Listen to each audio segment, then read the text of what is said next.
은행 융자를 포기하고 있던 어느 날 S은행 영업본부장 일행이 학교로 찾아왔다. 남편은 그들에게 학교의 어려운 형편을 솔직히 설명했다. 그들이 떠난 후 오 사무처장이 말했다. 총장님, 융자를 받으려면 불리한 이야기는 좀 빼야 하는데 은행에서 융자를 해줄지 걱정입니다. 그래도 해준다면 하나님의 은혜입니다. 며칠 후 은행 측에서 연락이 왔다. 우리 은행에서 마침내 융자를 해주기로 결정했습니다. 아, 하나님 감사합니다.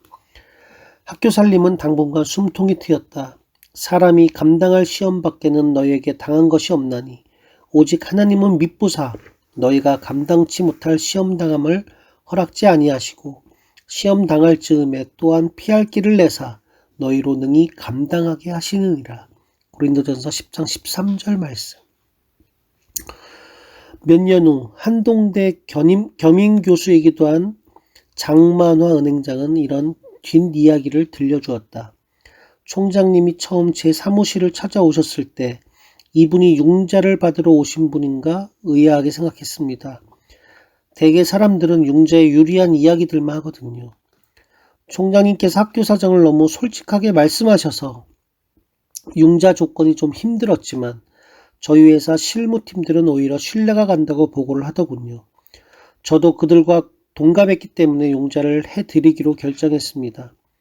남편은 칸트의 말을 즐겨 인용한다. 정직이 최상의 방책이다. 어느 날 나는 남편에게 물어보았다. 당신은 학교에 돈 없는 것과 고소와 고발을 당해 법정에 서는 것 중 어느 쪽이 더 고통스러우세요? 학교에 돈 없는 게 훨씬 더 힘들지. 고발당한 것은 나 혼자 고통받으면 되지만 학교에 돈이 없으면 한동이 모두가 고통을 받기 때문이요. 이 이야기를 듣고 가슴 아파하시며 노심초사 기도하시던 이영덕 이사장님은 며칠 후 32년 동안 봉직했던 서울대 퇴직금 일부를 학교로 보내주셨다. 남편은 아굴의 기도를 하나님께 드린다. 내가 두 가지 일을 주께 구하였사오니 나의 죽기 전에 주시옵소서. 곧 허탄한 거짓말을 내게서 멀리하옵소서. 나로 가난하게도 마옵시고 부하게도 마옵시고 오직 필요한 양식으로 내게 먹이시옵소서. 혹 내가 배불러서 하나님을 모른다 여호와가 누구냐 할까 하오며 혹 내가 가난하여 도적질하고 내 하나님의 이름을 욕되게 할까 두려워함이니이다. 잠언 30장 7절로 9절 말씀. 은행 융자건이 무사히 해결되었으나 생활관을 담보물로 한 융자액 30억 원을 은행에서는 H건설로 바로 입금해버렸다. 오 사무처장은 H건설 본사의 재정부장을 찾아가 간곡히 통사정을 했다. 학교는 그중 일부만 H건설 공사비로 갚고 나머지는 학교 운영자금으로 써야 했기 때문이었다. 우리 학교 형편을 봐서 20억 원을 되돌려 주십시오. 받을 돈을 다 받은 회사에게 돈을 도로 내놓으라는 말이었다. 재정부장은 상을 찡그리며 소장을 불렀다. 그에게서도 시원한 대답이 나올 리 없었다. 그는 하루 종일 빚 받으러 온 사람처럼 사무실 한쪽에 앉아 선처를 기다렸지만 회사에서는 모른 채 했다. 할 수 없이 발길을 돌리려는데 그를 부르는 소리가 들렸다. 저희들도 어렵지 않으면 학교를 도와드릴 텐데 이해해 주십시오. H건설에서 마침내 학교의 부탁을 받아들인 것이다. 그로부터 되받아낸 20억 원으로 그의 어려운 학교 살림을 꾸려갈 수 있었다. 1999년 5월 여학생 생활관 건축비 5억 원의 마지막 상환일이 다가왔다. 이번에도 돈을 구할 길이 막막했다. H건설은 지금까지 최선을 다해 상환을 미뤄주었기에 학교로서도 더 이상 부탁할 수 없었다. 서울에서 돈을 구하려다 헛걸음마하고 포항으로 내려온 남편은 하루 종일 총장실을 돌면서 간절히 기도했다. 저녁이 가까워오자 남편은 거의 절망 상태였다. 그날 오후 늦게 채플 강사로 오신 어바인 온누리교회 반태호 목사님이 총장실을 방문했다. 목사님과 인사를 나누고 있었지만 남편은 경황이 없었다. 그때 목사님이 말했다. 총장님, 양말 한 짝을 뒤집어 신으셨네요. 또 무슨 경험 없는 일이 있으신가 봅니다. 그제야 남편은 양말을 내려다보았다.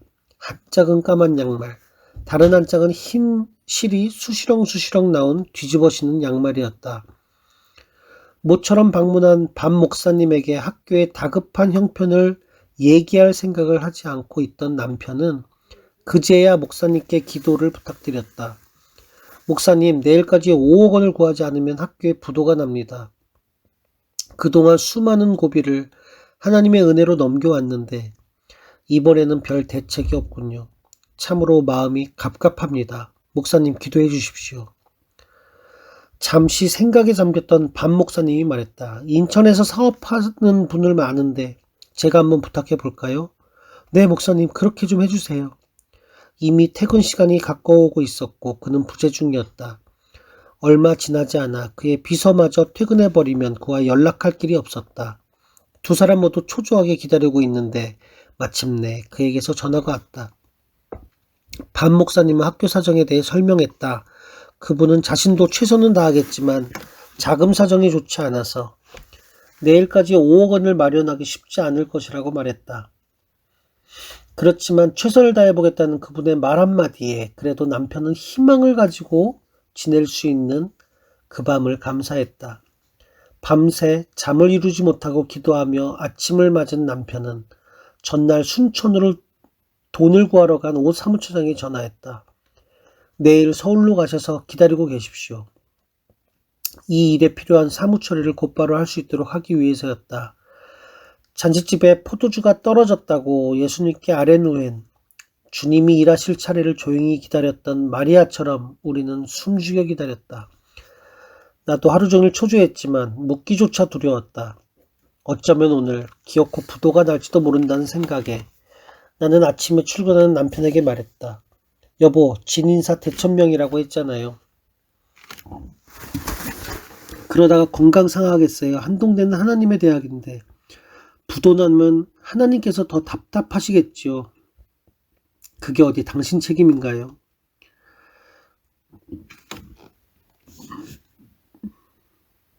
예수님께서 죽은 나사로를 살리러 유대로 다시 가자고 하셨을 때 제자들은 예수님을 말렸다. 라삐여, 방금도 유대인들이 돌로 치려 했는데 또 그리로 가시려 하나이까. 나사로가 죽었고 내가 거기 있지 아니한 것을 너희를 위하여 기뻐하노니 이는 너희로 믿게 하려 함이라. 이제 그리로 가자. 도마가 체념한 듯 말했다. 우리도 주와 함께 죽으러 가자. 까짓것 우리도 주와 함께 유대로 가서 돌에 얻어맞아 죽어버리지 뭐. 도마의 태도는 여전히 죽음의 두려움에서 벗어나지 못한 자포자기식의 모습이었다. 그는 예수님이 부활이요 생명이신 것을 깨닫지 못했던 것이다. 나 또한 그랬다. 학교가 부도날 것이며 그래도 할 수 없다고 체념했다. 어떻게 한 번도 만나보지 못한 분에게서 하루 만에 5억 원을 구할 수 있으랴. 우리 앞에 놓인 길은 앞이 보이지 않을 뿐만 아니라 사방을 분간할 수조차 없는 안개로 자욱한 것 같았다. 그날 저녁 퇴근한 남편에게 조심스레 물었다. 오늘 그 어음은 어떻게 됐어요? 어떻게 됐을 것 같소? 나를 쳐다보던 남편의 눈에 금세 눈물이 가득 고였다. 그는 욕실로 뛰어가 얼굴을 씻고 나왔다. 그리고는 자초지종을 들려주었다. 오전 내내 초조하게 그분에게서 소식을 기다리고 있는데 마침내 전화가 왔다고 한다. 오늘 오후 2시 학교로 5억 원을 송금합니다. 그분이 바로 호종일 회장이다. 남편의 말을 들으며 나는 가슴이 벅차올랐다. 어머, 고마워라. 하나님께서 당신 뒤집어지는 양말까지도 다 아시네요. 색깔만 비슷하면 양복 위쪽 오류와 바지를 짝짝이로 그냥 입어버리는 남편. 홍릉 카이스트에 있을 때였다. 구두 닦는 소년이 말했다. 박사님, 구두가 짝짝이에요. 한 짝은 금강, 또 한 짝은 엘칸토예요. 우리의 머리털도 다 세신다 하신 하나님. 나는 예전에는 이 말이 과장법이라고 생각했다.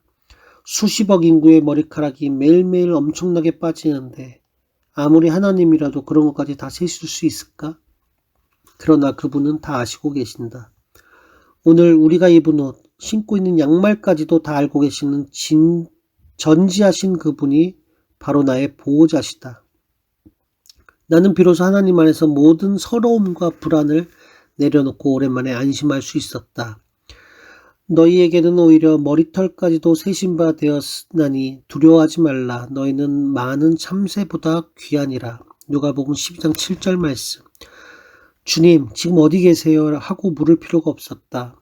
벼랑 끝에 서 있을 때에도 그분은 바로 뒤에서 나를 강한 팔로 덥석 끌어안으시는 분이셨기에 한동을 잠시 방문했던 반 목사님이나 호 회장은 포도주가 떨어진 잔치집에 주인의식을 가진 마리아와 같았다. 하나님께서는 오늘도 남의 일을 내 일처럼 안타깝게 여기는 사람들, 우리의 동역자들을 통해 일하고 계신다. 그래도 나는 하나님께 서럽게 항의해본다. 하나님, 이렇게 주실 바에야 진작 좀 주시지. 왜 하필 피가 마르듯 입이 바짝바짝 타들어가듯 해야 주십니까? 나는 너희들에게 안 속아. 미리 주면 너희가 기도하겠느냐? 맞아요, 주님. 우리는 주님께 신용을 너무 많이 잃었어요. 내 하나님 여호와께서 이 40년 동안에 너로 광야의 길을 걷게 하신 것을 기억하라.